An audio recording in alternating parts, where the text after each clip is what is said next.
Hi, I'm Richard from Plant Photonics and welcome to another of my videos on LED grow lighting technology. Now today I've got something really special.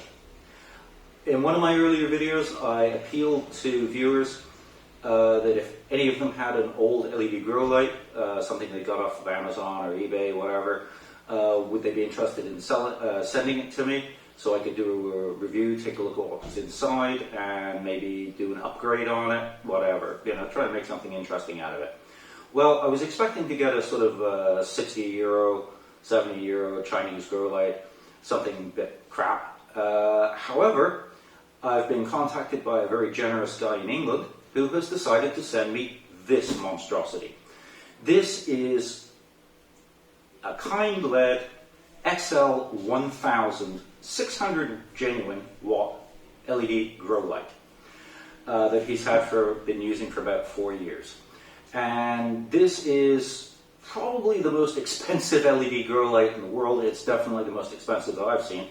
Now, when I mention prices, I'm going to say in euros.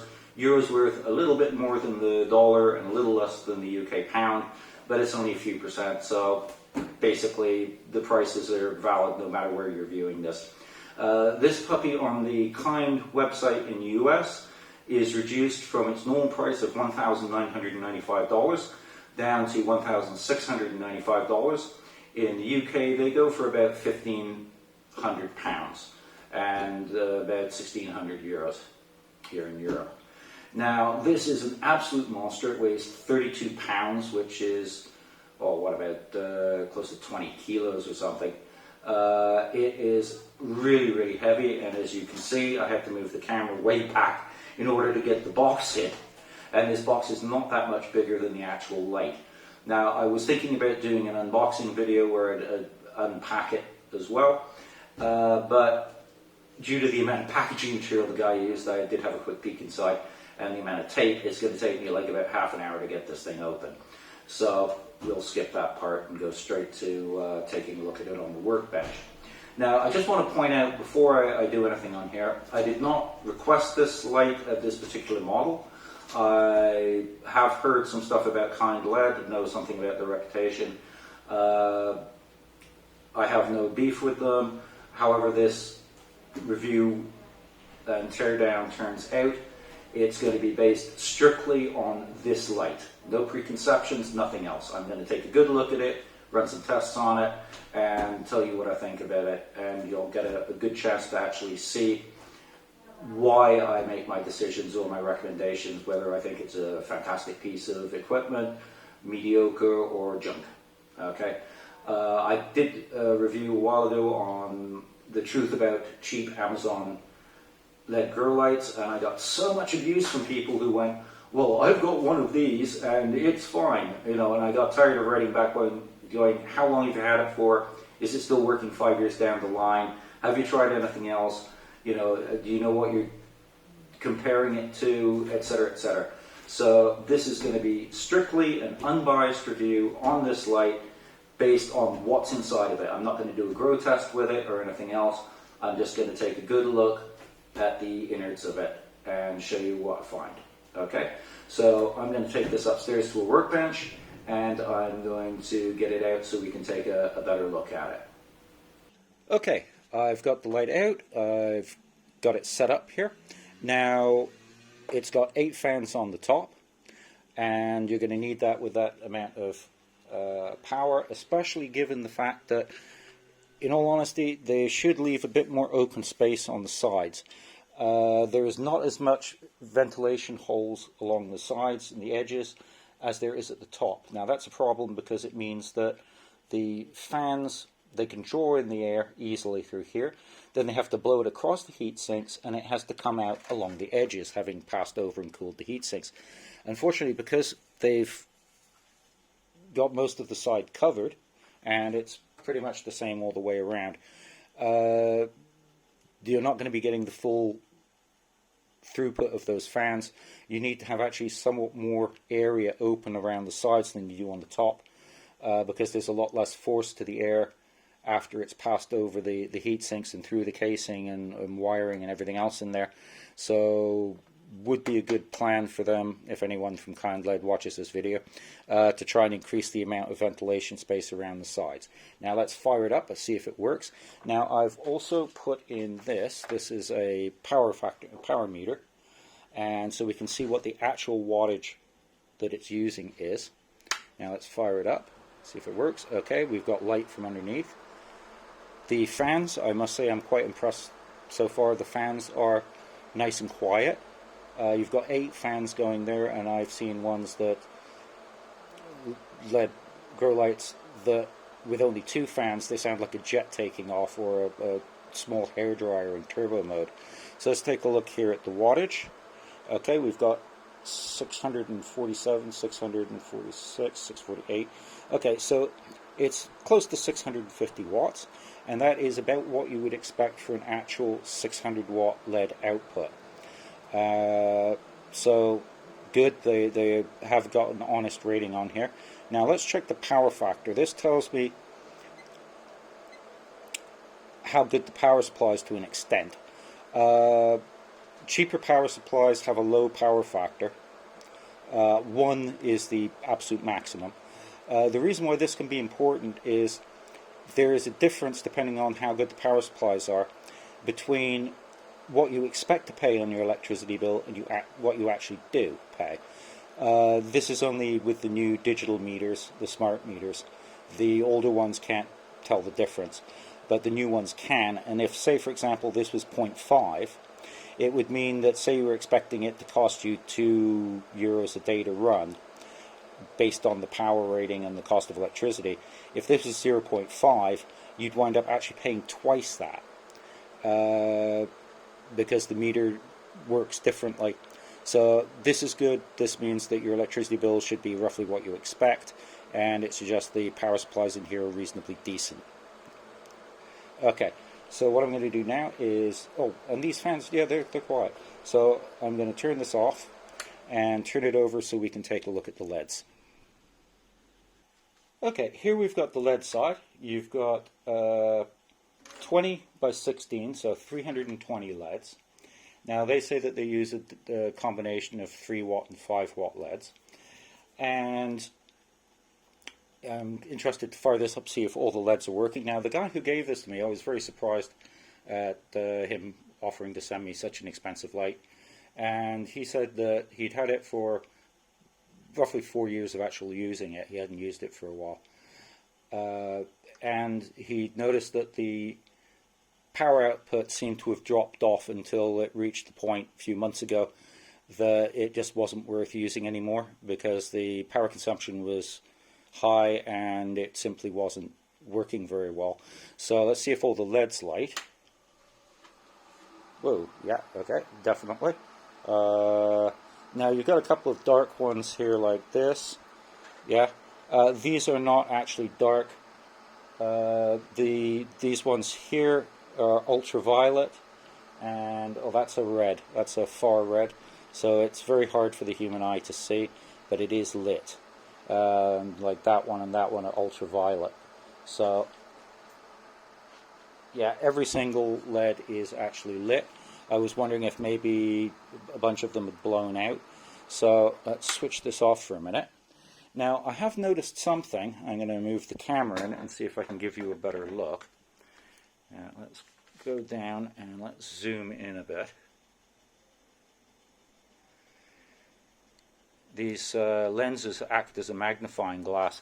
Now the interesting thing is, let's see if I can find one in here. Let's see, that one, can you see it now? It's down there.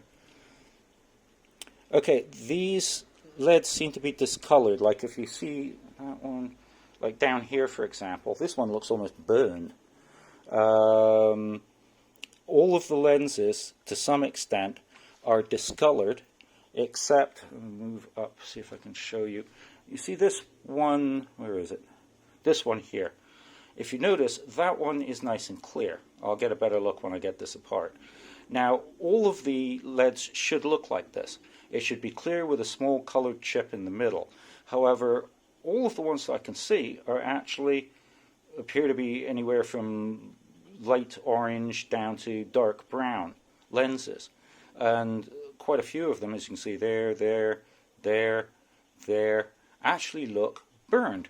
So I'm quite curious to see what's going on here.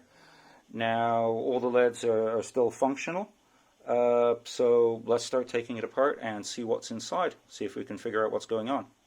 Okay, many screws later. This thing's very well screwed together, that's for sure. I've got this part. Now, these along the edges, these are your connectors to the circuit boards. There's 5 on each side, and you've got your 8 fans in the middle. These are branded fans, which is good. Usually in the cheap lights, they're unbranded fans, but these ones are branded. Now we've got 10 power supplies. Now these are 60-watt power supplies, and we've got 10 of them, 600 watts. So it does mean that they're running these things absolutely flat out at their maximum capacity. So hopefully they had a little bit of headroom in there. There's one thing about these I'll get back to in a minute that's got me puzzled. Now these 2 units here are actually small power supplies, 12 volts. This one's about 10 watts, and it's feeding this, which is this module on the front here. And the other one is a larger 30-watt power supply, and that's actually feeding the fans. Just so you can have a quick glance, you can see, yeah, power supply, 12 volt DC, 250 milliamps, output 30 watts. So, and that's just strung around to all the different fans. Now, this is your power input, your switch. Now, there is another connector that plugs from the LED panel, LED portion of this, into here, and that's a temperature sensor.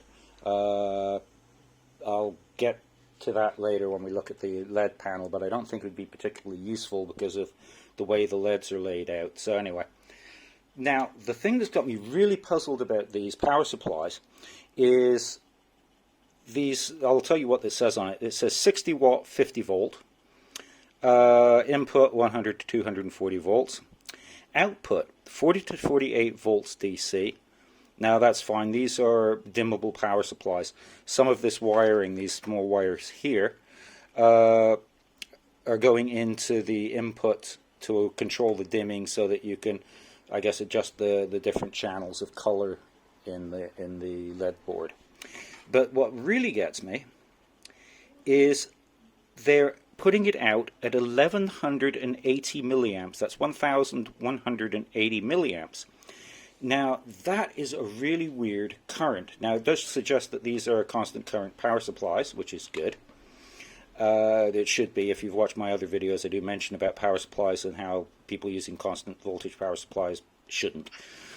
But they say in their literature that this is, the LEDs in here is a mix of 3 and 5 watt LEDs. Now traditionally 3 watt LEDs are LEDs that are powered at 700 milliamps, driven at 700 milliamps, and 5 watt LEDs are powered at 1000 milliamps or 1 amp. Now the big name manufacturers like Cree, Osram, etc. have recently increased the drive voltage, drive current that's allowable for their LEDs up to 800 or 1000 milliamps for the 3 watt. And I don't deal at all with 5 watts, but I would imagine they put those up to about 1200 milliamps. Now, those are high quality LEDs, and the reason they've done that is because they've now been running their LEDs in their test labs for many years, and I'm sure they've been running them at various different currents and seeing how much they degrade over time, and have now decided that provided that they have decent heat sinking, that you can run them at higher levels. So we're going to be taking a look at the LEDs here in a minute and seeing whether they're a branded high quality LED or if they're a generic Chinese LED and what the quality of those are like. But this is very strange that they've got a mixture of these two types of LEDs with the different drive currents, and they're putting out 1200 milliamps, which doesn't really match either LED, certainly not the 3 watt LEDs. And they must be running them at pretty much their normal drive level to be getting 600 watts out of 320 LEDs. On average, you get about 2 actual watts from a 3 watt LED. It's about 1.6 watts for red and deep red and far red that run on one type of chemistry, if you like, one type of substrate. And then you've got the white, blue LEDs that run on higher voltage. So it's very, very strange. Well, high voltage and therefore are more like 2.4, 2.5 watts. So it's very strange what they're doing with the current on here. I'm wondering if maybe they're running the LEDs in parallel, so that you're actually powering 2 3-watt LEDs at roughly 1200 milliamps. So I'm not sure. I'll find out in a minute when we take a look at the LEDs. I'm going to see if I can hook one of these cables up onto a section of the LEDs and measure the current and voltage so I get a better idea of what's going on in here. Okay, so that's pretty much covered everything in here. So now we can go to the LEDs. One thing, it would have been nice if they put some kind of fuse in here. There is no fuse. You just got the power goes straight in and goes into all the different power supplies. They're all hooked together like this. So yeah, a fuse would definitely have been a good plan, or one of these miniature circuit breakers that just pop out when there's an overload. For this sort of money and this much equipment, I would have expected that, but nah. Okay, so let's go to the LEDs. Okay, here's the back of the LED panel, and basically this is the circuit board here, with heat sinks screwed on top. One thing that is nice to see is, I'm not going to touch it because it's pretty gross, in here they have actually used heatsink compound between the heatsink and the back of the circuit board, which is good. I've seen a lot of companies don't actually do that. They just screw the heatsink down, so they get a bonus mark for that. You can see all the connectors along the edge here, all the way along. These are all feeding power to the LEDs. The only one that isn't is this one. This is a temperature sensor on here, and I don't know how they've got it rigged up, whether it shuts the light off if it gets too hot, or if it simply decreases the power to the LEDs until it cools down enough. Now, there is one thing that bugs me a bit about this. I've measured this circuit board, and it's 1.5 millimeters thick. That's pretty thin circuit board. I have seen 1 millimeter, but that's the sort of stuff that they usually put in little LED light bulbs. So this is a bit on the cheap side for the light of this power and price. I don't know if you can see it in here, but there's a dividing line down here. This is actually 2 circuit boards bolted together with the heatsink.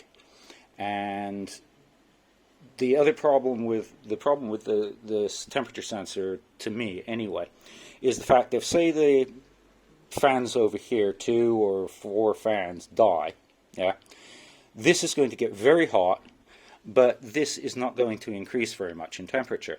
This circuit board is not going to transmit enough heat over to this side of the board. This could be sitting there 50 degrees hotter with everything absolutely burning up. But these, because they've still got the fans operating over them, and there's not very much heat transferring through this thin board, the circuit board, the temperature sensor over here is not going to pick it up. It would have made much more sense to put it more centrally, as central as possible, even onto the circuit board itself in here. That would have done a considerably better job of protecting it than sticking it over in one corner. So that could be improved on. Okay, so the next thing to do is to take this panel off. I can't do anything about checking the drive current or see what's going on until I do that, because I need to get onto where these are soldered onto the circuit board. So now I'm going to have the fun of undoing 1, 2, 3, 4, 5, 6, 7, 8, 32 more screws. and we'll be able to take a look at the LEDs. Now this is the part that I'm really interested in seeing, because the whole heart of a LED grow light is the quality of the LEDs. It's the LEDs, they are the most important thing. Of course, yeah, you do need to keep them cool, you do need to feed them power and everything else, but you can have the best components in the world. If you've got crappy LEDs in there, you've got a crappy light. So let's go take a look. I would have liked to have seen better heat sinking on here. This is, I suppose it's acceptable, but still they could have made it, you know, just a slightly bit heavier duty heat sink. So let's take a look at those LEDs. Okay, well, we've got this out now, and yeah, okay, so these are individual little snap-on lenses. Now, I can see, but you can't at the moment.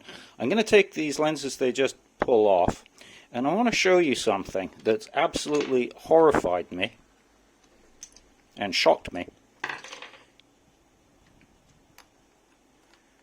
I'll just take off a section here. Now, I'm going to zoom in, just move the camera over slightly. I'm going to put there'll be some photos coming up in a moment in the video. I just want to see if I can zoom in a bit. Okay, basically, these are fried. Now, I don't know if you see, I'm just going to see if I can zoom in a bit more. I don't know what the quality of the video is going to look like. I'll put a photo in here as well in a minute. Now, as you can see, these things are fried. They, believe it or not, there's actually no lens left on there. It's actually boiled off pretty much from the heat. Now, the ones that haven't been, they're quite brown. I'm going to have to zoom back out.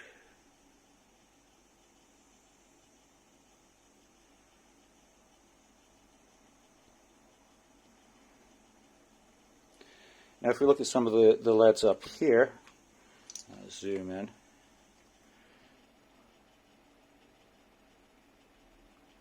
Although not damaged, these have still got their, you can see that that's completely gone. These ones, although they're not, the lens is still intact, they've gone dark brown. So basically all the LEDs in here have essentially got sunglasses on. And these ones that have really badly fried, these are blue, aquamarine, and that LEDs. They run a little bit hotter normally, and these have just been overdriven and just overheated to the point where they're actually melting the lens. Now, I mentioned before, let's go back to, okay. I mentioned before that a couple of them I could see from the other side that they were not actually damaged. There was a couple that was still perfect, that looked like they were new. So let's see if I can locate. Yes, here we go, one right here. And I'm going to show you something else that has really surprised the heck out of me. Now, okay, you see that guy in there? I'll zoom in a little bit more. Okay. That one looks absolutely like new. You can see it's got a nice, you can see the shiny reflector at the back of the chip, and the lens is completely clear. Now, I noticed something. If you touch this lens, it's soft. It's silicone. This one has got optical silicone for the lens. This one over here, and all the other ones, the different colors, if you touch it or tap it, you can tell these are hard plastic. This is what's called, this is resin. These lenses are poured resin, okay? This is molded silicone. Now, the reason why this one is silicone, they couldn't use plastic on this one, is because this is an ultraviolet LED. If they'd used plastic, it would have started degrading immediately that the thing was turned on, and within just a few weeks, it would have destroyed the lens. So these ones have got a proper silicone lens on them, and these are resin. Now, I will tell you with, oh God, 15 years of experience with LEDs, that no reputable company has ever used resin lenses. Cree, Osram, Philips, ProLight, Soul Power, Nishita, you name them, they have never used that. The reason is that this stuff deteriorates very quickly and becomes brown. Yeah, I mean, you can see it's in the middle here. You know, you can not too clearly see that, but it's dark brown. This one over here, the plastic is dark brown. Now, there's another thing which I definitely won't be able to pick up with the video camera, but I noticed that not the far red, but the hyper reds are actually dual chip LEDs. Now, those are a LED where instead of just having one chip in there, they've got two smaller ones hooked together.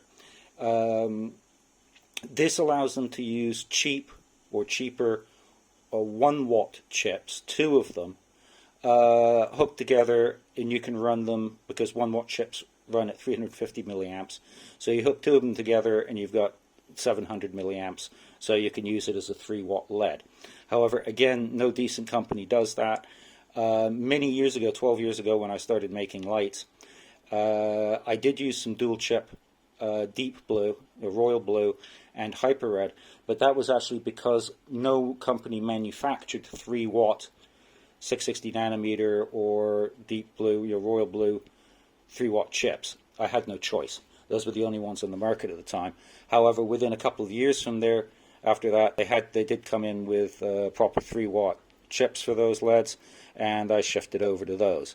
There's no excuse for using those now. There's no excuse for using that in the last 10 years. It's just a cheap budget LED. And the thing is that these are just a cheap generic Chinese LED. They're not a quality LED for the simple reason if they were a quality LED, they would have spent the extra fraction of a cent per LED to put a silicon. I mean, can you imagine how much silicon it takes to actually make something that tiny? You know, it's ridiculous. There's no excuse. I mean, there's no excuse whatsoever for that.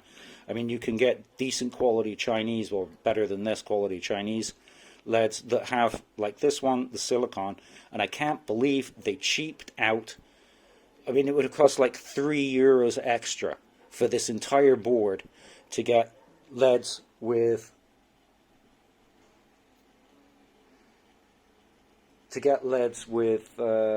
silicon, optical silicon lenses, and they don't turn brown like these did. So by doing it this way, they're automatically limiting the lifespan of the light in two ways. One, they're overdriving the LEDs, and I mean, it's just ridiculous. They're burned to hell. I mean, I'm astonished. It's actually vaporized. It's literally vaporized the plastic. These things have got, you probably won't be able to see it, but there's a bit of a halo inside. That's actually the melted plastic, or vaporized plastic from the LEDs. So this is absolutely astonishing. Absolutely shocked. One other thing you'll notice, there's one, and there's one, there's one. These are resistors that have been soldered on, and my guess is that they are leading to some LEDs. Let's see what they're close to. Okay, in each case they're next to one of these ultraviolet LEDs. I don't know if there's any ultraviolet LEDs that don't have a resistor next to them, but it's all the ones that I can see on here have got an ultraviolet. That one's got one. That one's got one there. That one's got one there. They all the ultraviolet LEDs seem to have that on. So, but anyway, so maybe these are 5 watt LEDs except for the UV, which would sort of explain the 1200 milliamps.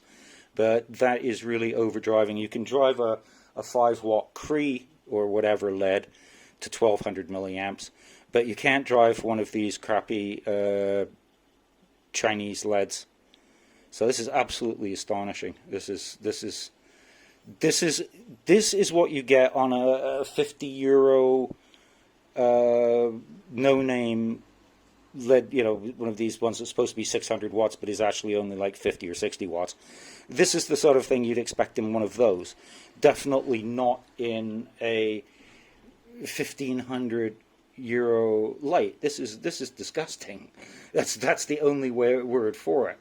I mean, at least it's not really a fire hazard because there's not enough material in there that if it did catch fire, probably to spread. This plastic's probably pretty fire resistant. But still, you know that this explains why the light output dropped so much, because these lenses on there have been slowly turning brown and burning off, and I doubt if the LEDs are really putting out nearly as much power as they used to before they got blowtorched. So anyway, I'm going to have a quick break here and see if I can work out how to power up a section of these without disassembling too much. And I just want to turn it over and wire in one of these and just check and see what the current is. Okay, I'm not going to have to bother taking a power supply out and wiring it up, because I've managed to work out, I took a good look at the circuit board and I realized I could see the circuit traces well enough to mark them out and show you what they've done. Now you can see some of these LEDs are connected. This is called in series, one after another, like a chain. Okay. Now in this configuration, they're getting the full 1,200, well, 1,180. Let's call it 1,200 just to make things easier. They're receiving the 1,200 milliamps, and these are your 5-watt LEDs. Now here, what you've got is the two positives and the two negatives are connected together, and they go off to another LED, and that one's hooked up to this one here. And you can see that there's quite a few of these things are wired this way. Okay, these are in parallel, these two are in parallel, these two are in parallel, and then they're hooked in series. When it's hooked up like this, each of these two LEDs shares the current, which means that each of these is getting 600 milliamps. So these are getting 600 milliamps, these ones are getting 1,200 milliamps. So there's your combination of 3 and 5 watts. The reason why these ones haven't burned out is because they are, one, getting a lot less power, and the other thing is that the red LEDs draw less power. So these are actually, that drive current, they're putting out at 1.4, 1.3 watts each. Now, these ones that are getting the full 1,200, they're being overdriven.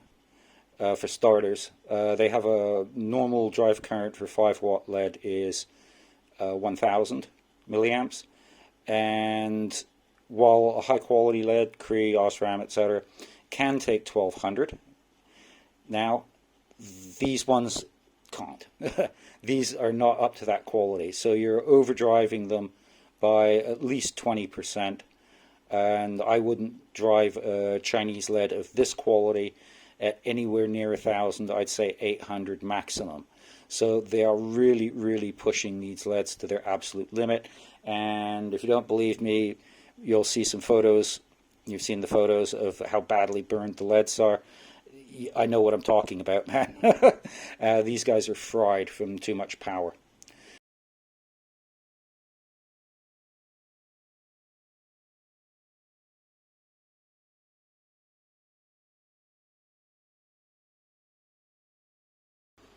Well, one last thing about the LEDs. I was looking at these resistors and realized what they'd done with them.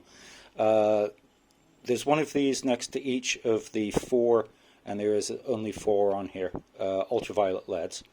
And you notice before I mentioned how they were in parallel. They were putting the 3 watts in parallel with each other.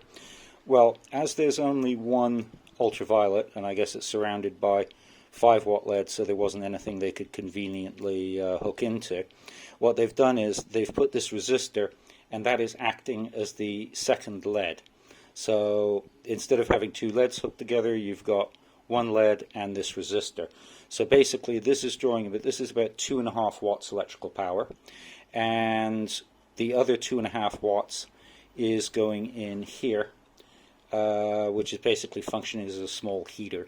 So in total you've got 10 watts of the output from the power supplies is going into heating up these little guys.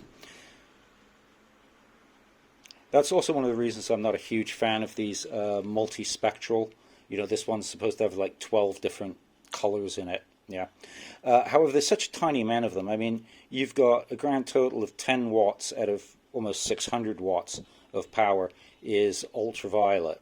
So the 1/60th, so it's like 1.5% of the output of this is in ultraviolet, which probably isn't enough to do very much to affect the plants in any way, shape, or form. But anyway, I thought I'd clear up that little mystery. Okay, well, this brings us to the end of the video. I hope you've enjoyed it. I just want to make a couple of quick comments before I sign off. I made a mistake on there when I was talking about the dual chip LED. That's not 2 1-watt chips to make a 3-watt. It's actually 2 3-watt chips to make a 5-watt. I checked the way it was wired in, and it is actually wired in series. It's not wired up the way the 3-watt LEDs were. So I think one of the reasons why they mixed the LEDs on there is because they wanted to put, for some reason, every color under the sun in there. I think they say it's 12 band or something. Everything from ultraviolet to extreme red. And not all of those colors are probably available in 5-watt. The 3-watt you can get absolutely everything in. So what I think they did was they got the main colors, your standard red, the 660 nanometer far red, and probably royal blue as well, and white. And they got those in 5-watt, and then the more exotic colors like aqua and stuff like that, they used 3-watt LEDs because they couldn't get them in 5. So I think that's why they wound up doing it that way. It's a bit strange, and it did result with the 3-watt LEDs being underdriven and the 5-watt LEDs being overdriven, but it didn't really make any difference because they both burned out. So anyway, I would be curious if anyone out there has a Kind LED light. It won't be noticeable if it's like a year old. If it's 2 years or 3 years old, I'd be interested in you having a look at the LEDs and seeing if they're discoloring like those are. They won't be as bad as that yet, unless it's like the same age. But I'd be very curious to know if this problem is across all of their range of LEDs, of lights. I think it probably will be, because I mean this is their flagship model. So if they had better LEDs than that, they wouldn't be putting these crappy LEDs in the expensive light and then putting better LEDs in a cheaper light. But it would be interesting just for some confirmation. So, and that pretty much wraps it up. A bit disappointed. I was hoping it would be a bit better. But they got a lot right. They got a nice solid case, although could have used more ventilation holes. Power supplies were adequate. There are 10 power supplies in there and none of them burned out yet, so they're not too bad. A bit small, but and I would have liked to have seen a little extra overhead, even if it was just like 5 watts per power supply, so you're not running them absolutely flat out. And the fans were nice and quiet, especially compared to some of the other Chinese lights I've seen, which sound like a jet taking off or a hairdryer. Heat sinking could have been improved a bit, and shifting that sensor where it would do more good.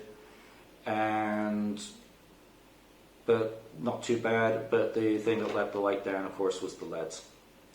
Well, anyway, that's it. I hope you enjoyed the video. Hope you learned something from it. And have a nice day and happy growing.